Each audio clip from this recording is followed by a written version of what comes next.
Bonjour à tous, donc je me présente rapidement, je suis François Vaillant, je suis un des cofondateurs et je suis le Chief Customer Officer de Forpass.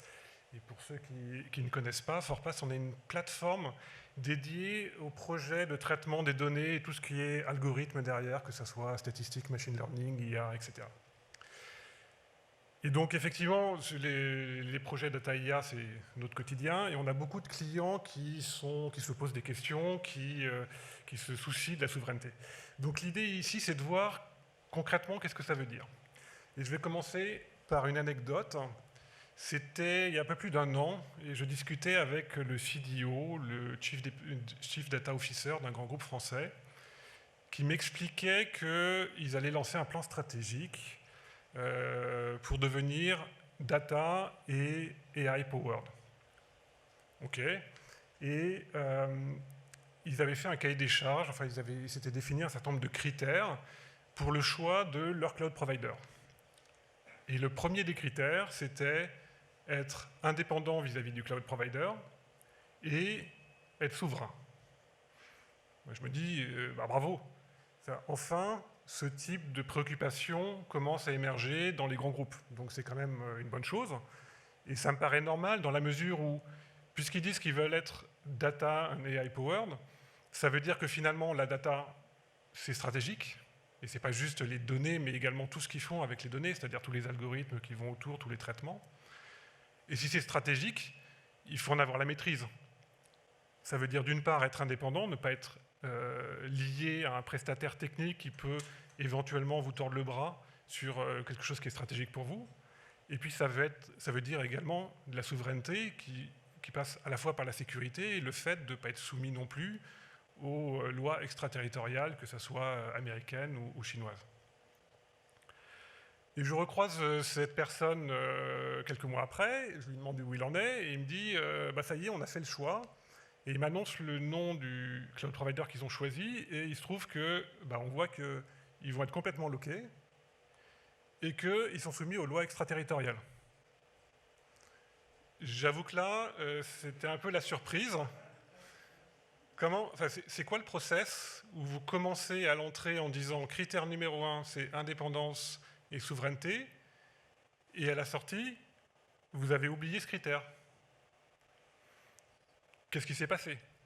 Alors, il m'explique, oui, mais en fait, les équipes techniques m'ont dit que ce n'était pas compatible. Ce n'était pas possible d'être à la fois indépendant du cloud provider et d'être dans des environnements souverains, et puis de bénéficier de toutes les fonctionnalités, de toutes les agilités, etc. Ah bon? Alors, j'ai essayé de creuser quand même.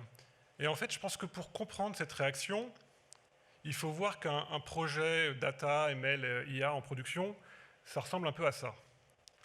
Alors, la partie supérieure, c'est la logique métier, c'est ce qu'on voit. C'est là où vous avez toute la valeur ajoutée pour le métier. Ce sont vos pipelines de données, ce sont vos algorithmes, ce sont vos modèles, ce sont vos API, vos dashboards, etc.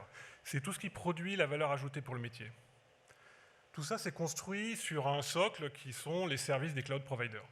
Donc, c'est les services classiques qu'on va retrouver un peu partout, une base de données managée, un storage engine, un ordonnanceur, etc. Et puis, il faut voir qu'un vrai projet en production, c'est peut-être 15-20 services différents des cloud providers qu'il faut assembler. Et donc, en fait, il y a tout un travail qui est un travail important et souterrain qui est de faire la liaison entre les deux. C'est-à-dire de construire toutes les fondations qui vont faire que sur la base des services du cloud provider, on va construire la logique métier. Et ça, c'est un gros travail parce qu'en fait, chaque service, on m'a dit qu'il y a 20 ou 30 services, il faut tous les relier les uns avec les autres, il faut tous automatiser leur liaison, tout sécuriser, il faut s'assurer que cet ensemble devienne un ensemble cohérent, qui soit scalable pas juste élément par élément, mais de manière globale, qui soit sécurisé, pas juste élément par élément, mais qui ait une notion de sécurité transversale, que ça soit managé, que ça soit robuste, que ça soit exploité. Et en fait, ça, c'est souvent la plus grande partie des projets. J'ai vu passer des chiffres du Gartner, on estime que c'est 80% d'un projet, en général, c'est ça. Et d'ailleurs, c'est assez marrant parce que si on reprend l'exemple de Montmartre, pour la petite histoire, Montmartre a été construit sur la base d'une souscription nationale. Et en fait, une fois qu'ils ont fini, ils ont commencé à construire, la souscription nationale a juste servi à payer les fondations et ils n'avaient plus d'argent. Et en fait, on est dans les mêmes ratios, c'est-à-dire que, bah oui, ce qui est long et ce qui coûte cher, c'est souvent de construire ces fondations qui sont pas forcément visibles, mais c'est ça qui fait que ça va tenir dans le temps, que ça va être en production et que ça ne va pas s'effondrer au bout de 2 mois. Et la problématique qu'ont les équipes techniques dans ces cas-là, c'est que si je dois changer d'environnement, j'ai commencé à construire quelque chose sur un environnement, un cloud provider. Je veux passer sur un autre cloud provider. Et bien, l'autre cloud provider, il n'est pas exactement pareil. Bien sûr, j'ai une base de données managée à gauche, une base de données managée à droite. Mais la manière dont elle fonctionne n'est pas exactement identique, ou bien la manière de gérer la sécurité non plus, ou bien le fonctionnement optimal ne correspond pas exactement à la même façon de faire. Bref, tout ce travail d'intégration qui a été fait, il ne faut pas le refaire de zéro, mais il y a quand même énormément de changements pour s'adapter à un nouvel environnement. Puisque finalement, cette construction, elle est faite sur mesure sur les services du cloud provider sur lesquels elles ont été faits. Et du coup, quand on dit c'est incompatible, il faut comprendre, en fait, on a déjà développé des choses dans un premier environnement, donc s'il faut qu'on change, j'ai beaucoup de choses à refaire, et ça va être long, ça va être cher, et puis j'en ai pas envie. Et quand on réfléchit, en fait, finalement, ce qui a de la valeur là-dedans, la valeur métier, elle est portée par cette logique métier. Elle est là-haut. C'est ça qui est spécifique au métier, c'est ça qui répond à un besoin métier particulier. Et finalement, la couche intermédiaire, les fondations, c'est relativement peu spécifique au projet. Ce sont des contraintes qui sont relativement génériques. Et puis en plus, contrairement à la partie haute qui est vraiment liée au métier, c'est plutôt des aspects techniques, ce qui veut dire que ce sont des choses qui sont automatisables et qui sont productisables. Et donc, typiquement, c'est ce qu'on a fait quand on a créé Forpass, donc il y a maintenant un peu plus de 6 ans, c'est de dire, on fait une plateforme qui va gérer ça. Elle va gérer cette couche intermédiaire, mais surtout, elle va gérer l'adhérence avec le cloud provider. Et donc, quand on change d'environnement de cloud provider, en fait, c'est la plateforme qui gère cette différence. Et du coup, la partie applicative en haut, elle ne change pas.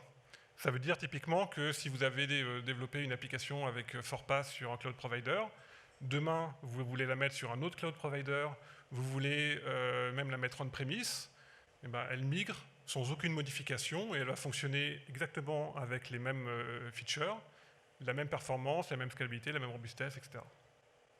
Et donc, pour revenir à la question souveraineté, être dans une zone de confiance, être dans un environnement Secnum Cloud, de ce point de vue-là, c'est quoi? C'est juste que la partie cloud est légèrement différente. Et donc, c'est la plateforme qui ajuste, qui fait la différence. Et du coup, ça ne change pas grand-chose au niveau du projet lui-même. Et là-dessus, ça a 2 avantages. C'est un, bien sûr, il n'y a plus d'adhérence avec le cloud provider. Et deuxièmement, les équipes qui font l'intégration peuvent se concentrer plutôt sur la logique métier et sur la valeur ajoutée métier, plutôt que de faire de la tuyauterie. Tuyauterie, c'est nous qui la faisons.